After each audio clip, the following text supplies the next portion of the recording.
میں اپنے بڑے بھائی حاجی خالد نیاز صاحب کو، جناب میاں غفار نقوی صاحب کو، جناب شہید خان صاحب کو،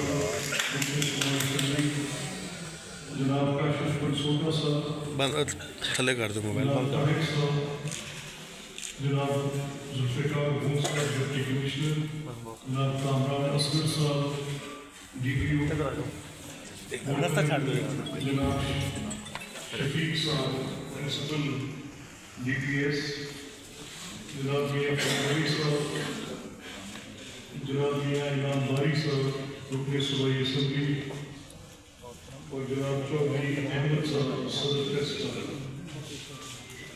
آپ سب کا شکر گزار ہوں کہ آپ نے مجھے یہاں پہ مدعو کیا اور ان صحافی بھائیوں کے ساتھ ملاقات کا موقع دیا۔ مجھے اس سے قبل یہ پروگرام ملا تھا کہ آپ کی تقریب حلف برداری کے لیے مجھے یہاں پر آنا ہے۔ میں اپنی گوناگو مصروفیات کی وجہ سے آپ کے پاس حاضر نہیں ہو سکا، اس پر میں آپ سے تہہ دل سے معذرت ہوں۔ آپ کا 2-3 مہینے کا یہ انتظار لازمی طور پہ ایک کٹھن اور تکلیف دہ عمر ہوتا ہے۔ بلکہ مجھے سہیل صاحب نے بھی یہ کہا تھا، مجھے خالد نیاز صاحب کا بھی کہا، پھر دوسری بنیادی وجہ میرے بڑے بھائی میاں فدا وطن صاحب کے ساتھ میرا وعدہ تھا کہ میں رمضان المبارک میں ان کے پاس تشریف لے کر جاؤں گا۔ حاضر ہوں گا، تشریف تو میں نے کہہ دیا۔ انہوں نے مجھے کہا کہ تشریف آئے تو میں کہہ دی میں تشریف لے آؤں گا، لیکن آپ اس کو میری حاضری سمجھیں۔ ایکسپرٹ دے دیں۔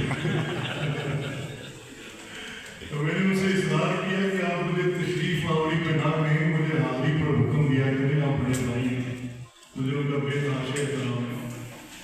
میں اپنے بھائی غفار صاحب کا بھی شکر گزار ہوں، انعام باری صاحب کا بھی کہ یہاں پہ تشریف لائے۔ دیکھیں، میرا جب بھی مجھے کوئی دوست دعوت دیتا ہے تو میرا بنیادی مقصد وہاں پہ حاضر ہونے کا صرف ایک مقدمہ پیش کرنے کا، اور میرا مقدمہ بڑا سادہ ہے۔ میں اس مقدمے کا دائی ہوں۔ میں اپنی یہ وکالت آپ کے سامنے کر دوں گا، منصف آپ ہیں، فیصلہ آپ خود کر لیں، اور آپ سے بہتر منصف ہو بھی نہیں سکتا۔ آپ معاشرے کی عکاسی کرتے ہیں، آپ کیمرے کی آنکھ سے دکھاتے بھی ہیں، اپنے قلب کی، اپنی تحریر کی زبان سے بولتے بھی ہیں، اور آپ ذمہ دار ہیں۔ آپ معاشرے کی اچھائی اور بھلائی ان لوگوں تک پہنچانے کے ذمہ دار ہیں۔ میں یہ سمجھتا ہوں کہ آپ کے ذمہ ایک بہت بڑا فریضہ ہے، اور جس کو آپ ان حالات میں، جن حالات سے آپ دوچار ہیں، سہولیات کا فقدان ہے، ریکگنیشن کا کرائسس ہے، اداروں کے کرائسس ہے، وہ ورکنگ انوائرمنٹ بھی نہیں ہے، وہ ٹریننگ موڈیولز بھی نہیں ہے، وہ پریس کلبز جو کہ دنیا میں اپنے صحافیوں کو، اپنے کارکنان کو، جو پریس کلب کے رکن ہوتے ہیں، ان کی ٹریننگز کراتی ہیں، ان کو صحافتی آداب سکھاتی ہیں، اداروں کے ساتھ جن اداروں سے آپ منسلک ہیں، پریس کلبز ان کے ساتھ اپنے فائنینشیل ارینجمنٹس کرتی ہیں، آپ کی ویجز کو طے کرتی ہیں، آپ کی تنخواہ کو دیکھتی ہیں، آپ کے لیے باعزت روزگار مہیا کرتی ہیں۔ بدقسمتی سے پاکستان میں یہ رواج پروان نہیں کر سکتا، اور میں سمجھتا ہوں اس میں ہم سب ذمہ دار ہیں۔ اس میں بننے والی حکومتیں، افسران، آپ کے ادارے اور سوسائٹی کا وہ ذمہ داری جو انہوں نے ادا کرنی تھی، ان بنیادی چیزوں کے بارے میں ادا نہیں ہو سکی۔ اگر آپ کا پریس کلب کسی سہولتوں سے اس میں کوئی کمی ہے تو سہیل صاحب جیسے آپ نے خود کہا کہ آپ کے نمائندے ہیں اور اب وہ صوبائی اسمبلی کے رکن ہیں، یہ پریس کلب کے بھی رکن رہے ہیں، آپ کے عہدیدار رہے ہیں، تو یہ وہاں پر موجود ہیں۔ جو کچھ بھی حکومت پنجاب کے زیر انتظام آپ کی سہولیات کے لیے میں اپنا کردار ادا کر سکا، آپ ایک سپاسنامہ لکھ کر بھجوا دیں، میں وزیر اطلاعات کے ساتھ بات کروں، کوشش کروں گا کہ جو آپ کی ڈیمانڈس ہیں، جو آپ کے مطالبات ہیں، ان میں سے کوئی بہتری ہو اور آپ تک وہ سہولیات یہاں پر پہنچ سکیں۔ اور جب آپ کے پاس وزیر صاحب ہیں تو پھر میرا خیال ہے کہ آپ کی یہ پیروی بھی بڑی مناسب طریقے سے کرنے میں کہہ یہ رہا تھا کہ میں آپ کے سامنے ایک مقدمہ اپنا پیش کروں، اور میرا مقدمہ ہر قسم کی سیاست سے بالا تر ہے۔ میرا مقدمہ تمام طرح کی جماعتی وابستگی سے بالا تر ہے۔ میرا یہ مقدمہ کسی کے ساتھ کوئی لوگ رہن بٹنے کو بھی آپ کو میں نہیں کہوں گا کہ کسی کے بارے میں آپ نرم گوشہ رکھیں یا کسی کے بارے میں آپ سختی سے سوچیں۔ میرا صرف آپ سے ایک سوال ہے، کیا پاکستان میں غربت انتہا سطح پر ہے کہ نہیں؟ کیا پاکستان میں صحت کی سہولتوں کا فقدان بدترین صورتحال اختیار کر چکا ہے؟ کیا تعلیم کے مسائل سے ہم دوچار ہیں؟ کیا انفراسٹرکچر روز ہمارا پوری چلاتا؟ کیا یہ ٹوٹی پھوٹی سڑکیں، یہ گرد اڑاتی گاڑیاں ہمیں روز یہ سوچنے پہ مجبور نہیں کرتی کہ ہم کیا کسی نچلے درجے کے شہری ہیں؟ کیا یہ کوڑے سے کٹے بازار، یہ گندگی اوپن ہیپ جہاں پر لگ رہی ہے، یہ چوڑ، یہ بنتے ہوئے جو سران اور غلاظت کے وہ حوالیہ بنتے جا رہے ہیں، کیا ان کو ختم کرنا یہ کیا ہمارا پوری چلاتے؟ کیا دیکھتے نہیں کہ ویئر آر دا گورنمنٹس کہاں پر ہیں؟ کیا صحت کی سہولت دینا، مجھے صحت کی سہولت میسر ہونا ضروری نہیں؟ کیا تعلیم میرے ڈور اسٹیپ تک آئے یہ ضروری نہیں؟ کیا میونسپل سروسز جیسی دنیا میں ہیں؟ I need a God of small things. مجھے ایک چھوٹا خدا چاہیے، میں بڑی بڑی لڑائیوں سے تنگ آ چکا ہوں، مجھے وہ ٹیکس چاہیے جو میری بنیادی ضرورتوں کو طے کرے، میری بیٹی کی تعلیم کا بندوبست کرے، میری صحت کا بندوبست کرے، جو اس ملک کے اندر یہ انڈر ڈیولپمنٹ کے فیکٹرز ہیں ان کو کنسیڈر کریں۔ جب آپ کہتے ہیں کہ بہاول نگر پسماندہ، کیوں پسماندہ؟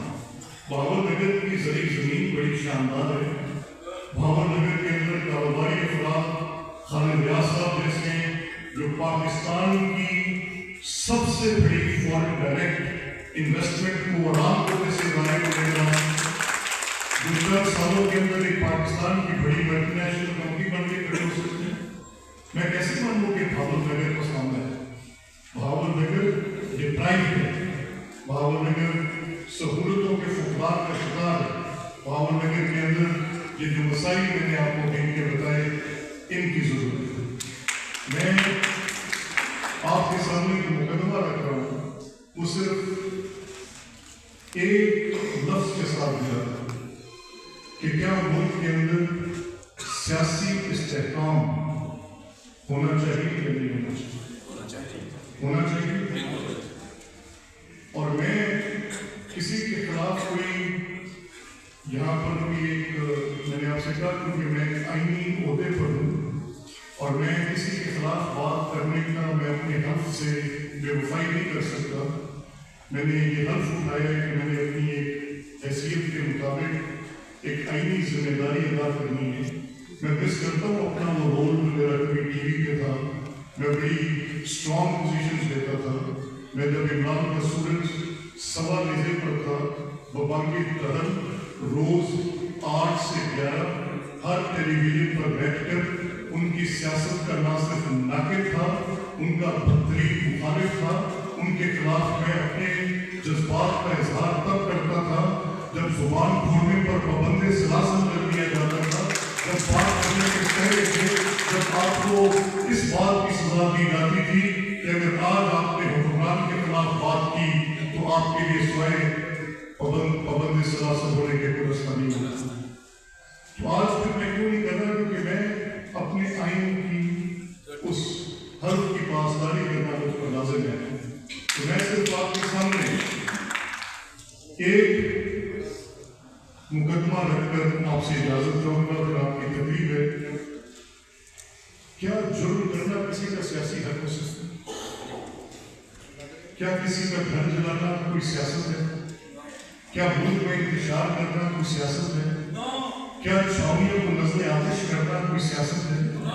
کیا ایک ہی دن میں 29 چھاؤنیوں پر جہاں پر آپ کے شہداء کے مجسمے ہیں ان کو نزل آتش کر دیا جائے، یہ کوئی سیاست ہے؟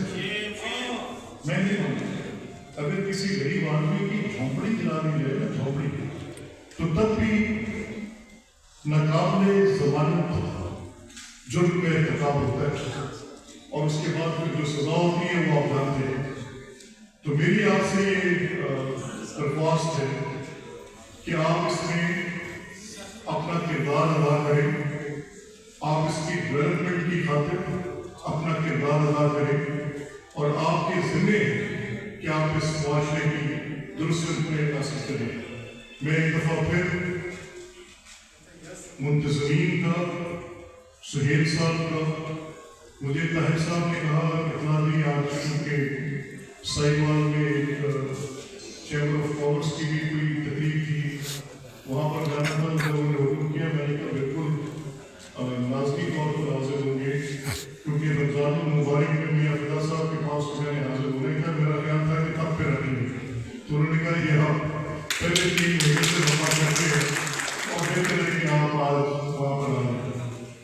تو میں صرف ان الفاظ کے ساتھ آپ سے اجازت چاہوں گا کہ آپ کے ذمے ایک انتہائی ذمہ داری کا کام ہے. صحافت آپ کے ساتھ اس معاشرے کی آنکھیں اور چہرہ ہیں. آپ جب اس کو صحیح معنوں میں دکھاتے ہیں تو تب مسائل کھل کر اجاگر ہوتے ہیں. میری اللہ کریم سے دعا ہے کہ آپ اپنی ذمہ داریاں ایسے طریقے سے ادا کرتے ہیں. ابھی مجھے ڈپٹی کمشنر صاحب بتا رہے تھے، میرا باعث ہوگا ان کے لیے کیونکہ میرا ان سے بہت گہرا تعلق رشتہ ہے. میں تو چاہوں گا اور کہوں گا کہ ان کی کارکردگی بڑی اچھی ہے، لیکن فیکٹ از اے فیکٹ. بندہ تو اپنی خواہش کے تحت بات کر سکتے ہیں، لیکن جو ریکارڈ اور واقعات ہوتے ہیں وہ کسی کی خواہش کے تابع نہیں ہوتے. تو مجھے بھی انہوں نے بتایا، جو کہ پہلے بھی میرے علم میں تھا، کہ آپ کا ضلع بھاول نگر ان 84 ریفارم پروجیکٹس میں جو گورنمنٹ اس وقت ریفارم کر رہی ہے، چاہے وہ صحت میں ہے، تعلیم میں ہے، ستھرا پنجاب ہے، سوشل سیکٹر میں ہے، پاورٹی ایلیویشن میں ہے، جیسے یہ سوشل پروٹیکشن کی یہ بھی رانی جیسے پروگرام ہیں، جہاں پہ لیپ ٹاپس کی تقسیم جیسے پروگرام ہیں، جہاں پر آپ کی ڈیولپمنٹ، جہاں پہ 20 فیٹ وائڈ روڈس ان کو سارا یونیورسل پروگرام کے تحت گورنمنٹ بنا کے دے رہی ہے، جہاں پہ ڈی ایچ یوز کی رینوویشن ہے، آر ایچ سیز کی رینوویشن ہے، you name it and you count it, life stock ہے، وائلڈ لائف ہے، انوائرمنٹ ہے. 84 گورنمنٹ کے وہ انیشیٹوز جس میں پنجاب کے سارے 38-39 اضلاع اپنا اپنا کردار ادا کر کے بہتری لانے کی کوشش کر رہے ہیں. میں راستے میں آتے دیکھتا آ رہا تھا، اور میرے ساتھ گاڑی میں خالد بھائی بھی تھے، میرے ساتھ کاشف گاڑی چلا رہے تھے تو چھوٹا سا. تو میں نے کہا یہ سہیل صاحب کی جو ہاؤسنگ سوسائٹی ہے وہاں سے نکلے ہیں، اور میں سارا راستہ میاں فریدی بھی کے ساتھ اندر میں اور میاں صاحب ٹرانسفر میں بھاول نگر بہت عرصہ آتا رہا، 4-5 دفعہ اس سے پہلے بھی میں حاضر ہو چکا ہوں. گندگی سے ہٹا ہوا تھا، جہاں تک پلاسٹک تھی، اوپن ہیپس تھی. میں وہاں سے ان کی سدرج ہاؤسنگ سے لے کے ڈی پی ایس آپ کے اسکول تک ڈھونڈتا آیا ہوں کہ اگر مجھے کہیں پر کوئی اوپن ہیپ یعنی روڑی یا کہیں پلاسٹک یا کوئی کچرا مل جائے. Well done deputy commissioner. So I mean what eye سے، آنکھوں سے دیکھیں. اور اگر یہ حکومت آپ کو یہ ساری سہولیات جو میں نے بھی آپ کو دلوائی ہیں، جن میں نمبر 1 پہ پورے پنجاب میں آپ کا ضلع ہے، تو میرا یہ یقین ہے کہ یہ جو انتشار اور ملک کے اندر پھیلاؤ جلاؤ اور فساد اور نفرت اور جرم کی سیاست ہے، یہ خود بخود ختم ہو جائے۔ اللہ تعالیٰ